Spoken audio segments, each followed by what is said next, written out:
Women's World Cup qualifiers against Gabon, an intense match that saw not only action on the pitch but also dramatic scenes in the stands.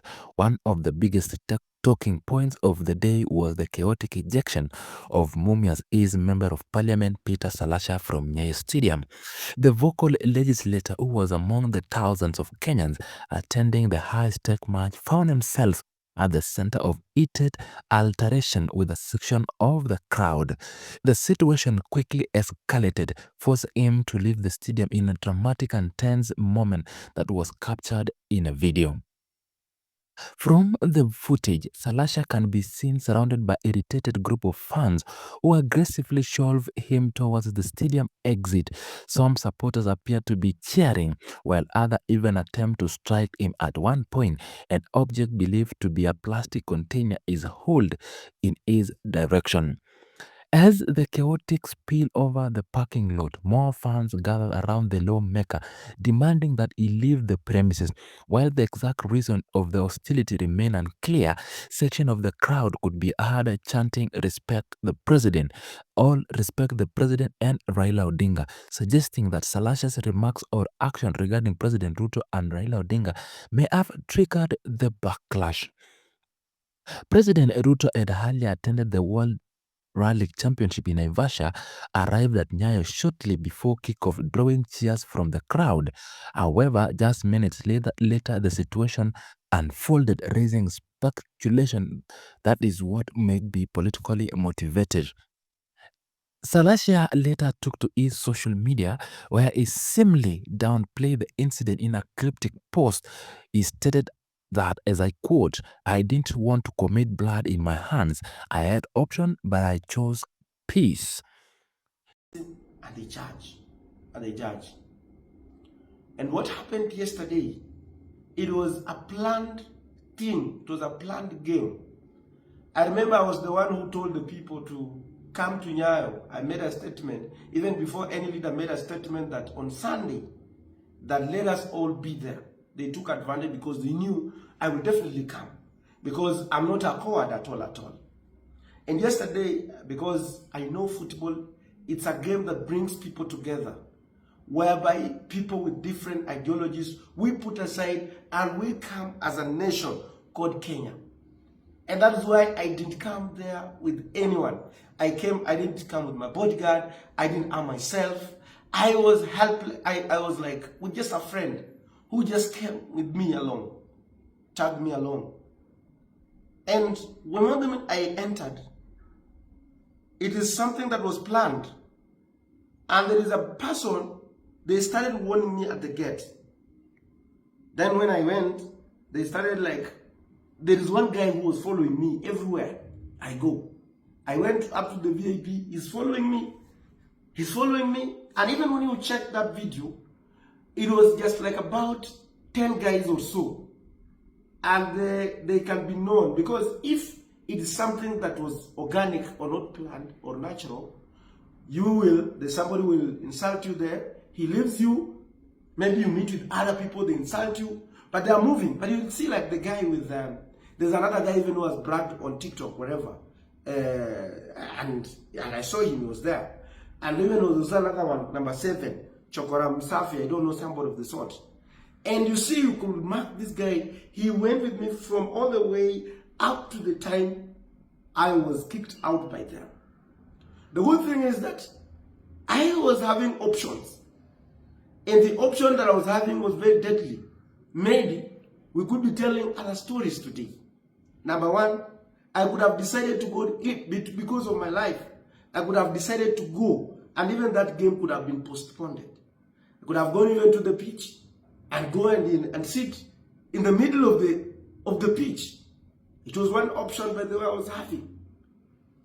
And another option was very deadly. And if that one, maybe those guys, they start mob justice, because we also have other fans. It will cost stampede. People could, and I thank God that I went alone. I didn't go with my bodyguards. I didn't arm myself, because that place could have burned. We could be talking, that was a disaster. Could have been a disaster as we speak right now. Could have been a disaster. This is not the first time the outspoken legislator has found himself in the middle of the controversy.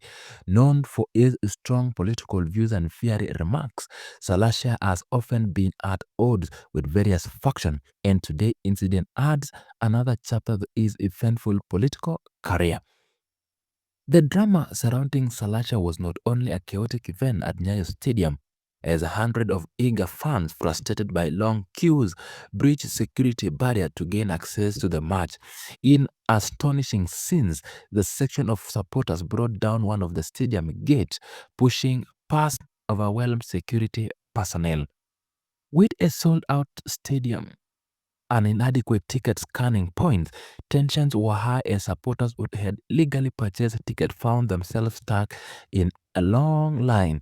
The disorder led to frustration, with some fans choosing to force their way in rather than to miss the match. Authorities have yet to issue the formal statement regarding both the Salasya incident and the security breach at the gates.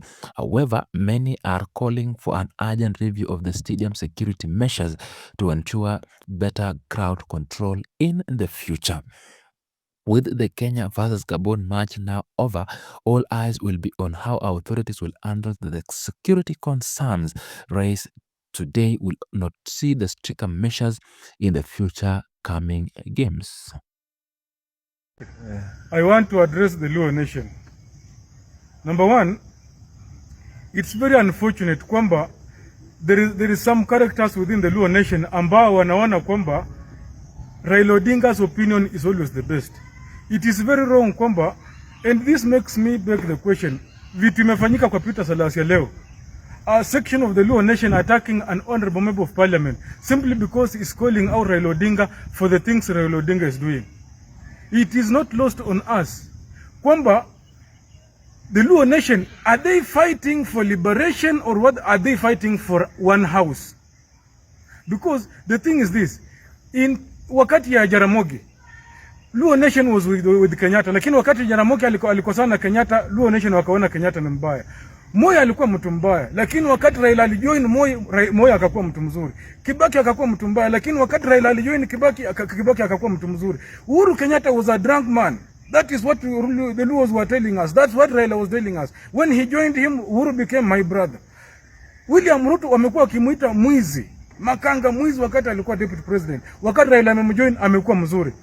Luo nation, you have to be orderly. You have to remember what you are really fighting for. Mnapigania the Odinga family or are you fighting for liberation? It's not lost on us. Wamala kijana was attacked by the same Luos in Thika Stadium wakati alikuwa anajaribu kufight for the liberation ya nchi.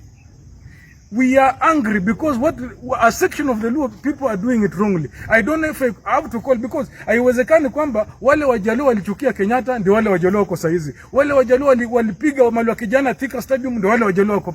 In fact, personally, while at the University of Nairobi, tunnel in Lower State House Road tunnel in connect hole 4 na hole 10, I was equally attacked. Today I still bear a scar on my body of a dagger that was meant for my belly, nikahepa ikanikata kando. Na Luo nation, we are tired. Muamue, mnataka Raila ama mnataka to liberate the country called Kenya? Why the hell do you attack PK Salasya? A person who's been fighting for us. He stood with us. Amepambana na sisi to the core. When the rest of your people were bought to support finance bill, PK stood with the people. Wakati watu wenu wamedanganywa wakaenda wakaimpeach Rigathi Gachagua. We know very well the role of a deputy president is an assistant. Not even a deputy, an assistant when it comes to administration. Rigathi Gachagua calls no shot within the country. Lakini wakati wanaimpeach Rigathi Gachagua. Wanaacha William Ruto. You people, you are beating drums of war. Na hamjui. We have supported Raila Odinga for the longest time. We even almost abandoned Wamala kijana because of Raila Odinga. You people cannot appreciate. I remember in 2012, wakati Musalia alisimama sasa akasema pia yeye mwenyewe wants to run for president. You people did the same to him. I am angry.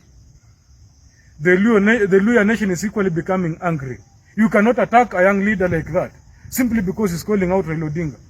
Raila Odinga should tell us, alisema Uhuru Kenyatta ni mbaya, Uhuru Kenyatta akakuwa mzuri. Akasema Kibaki ni mbaya, Kibaki akakuwa mzuri. Alisema Moi ni mbaya, Moi akakuwa